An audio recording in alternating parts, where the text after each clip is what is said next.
Mga idol, mga guys, sa mga baguhan na gusto mag-vlogger o gusto mag-creator, mag-content creator, kung wala lang din kayong alam sa cellphone, huwag na lang kayong magsaga-saga kung sa Ilonggo pa. Huwag na lang, baka magkatulad lang kayo sa akin na hanggang sa ngayon, mahigit 2 taon na, walang nangyari kasi walang taga-kalikot ng cellphone ko. Kulang ako sa kaalaman. Kung may kaalaman kayo, sige, mag-vlogger kayo, mag-content kayo. Pero pag wala man lang nakatulad ko, huwag na lang kayo. Kasi kawawa lang kayo. Kasi bakit?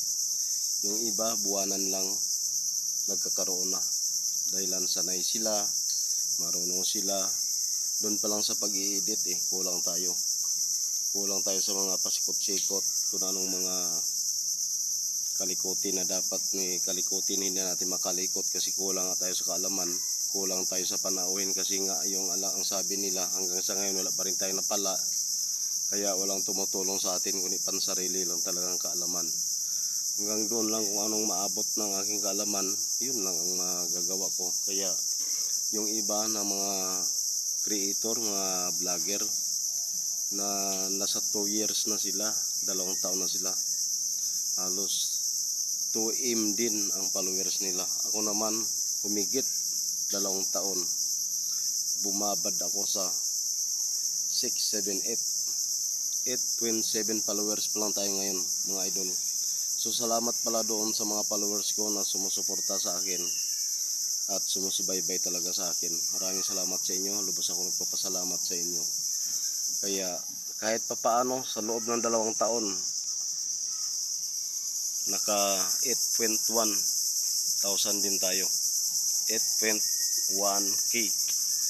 So sa loob ng aking dashboard, hindi ko pa sigurado kung anong nilalaman, kung okay lang ba ako, good ba ang performance natin, wala ba tayong bad, wala ba tayong mga, hindi ko mabanggit-banggit kasi yun nga, ang alam ko lang mga idol, mga guys, kulang talaga ako.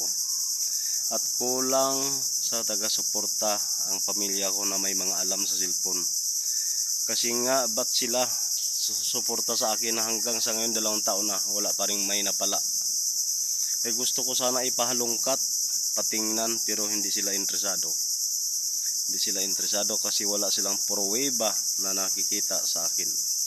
Kaya yan talagang hinanakit ng loob ko kung anong dapat gawin, anong dapat kong gawin para magkaroon ng improvement ang aking mga ginagawa sa pagre-reels ko, ginagawa ko sa pagbablog ko, sa pagkukontent ko. Yan mga guys, talagang inasturbo tayo ng ibon katunggan. Talagang nag-ingay siya kasi nga sabi niya, binabas ako ng ibon. Sabi niya kasi nag-vlogger ka na wala kang alam.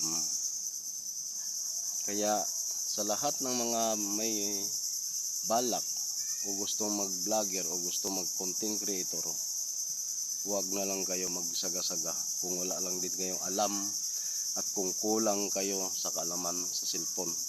Ang pagko-content, ang pagbablog hindi mahirap, madali lang. Pero ang pagkalikot ng cellphone, masakit sa ulo kung wala kang alam at kulang ka sa kaalaman. Kulang na kulang ka dahil wala ka alam, kumbaga sa Ilonggo, at kung sa Tagalog wala kang alam.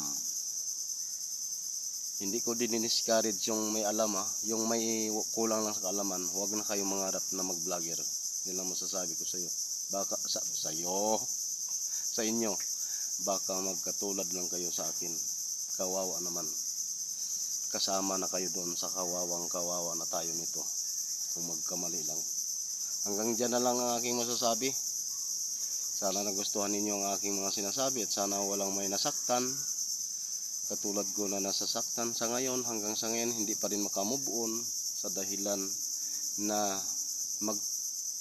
na tayo, baka abutin na natin 3 taon, wala pa rin pruweba nangyari sa ating pagka-creator, wala pa rin.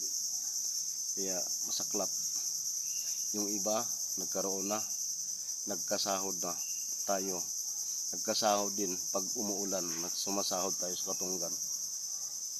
Hanggang dyan na lang mga guys. May time, follow and share, mag-comment, mag-heart sa ating video. Sana nagustuhan ninyo. Kung ano man ang mali ko sa mga sinasabi ko, patawad, pasensya. Kung sobra man, kayo na lang nakakaalam. At kung kulang-kulang, kayo na lang mag-unawa. Maraming salamat. Thank you so much. Bye-bye. God bless. Thank you for watching.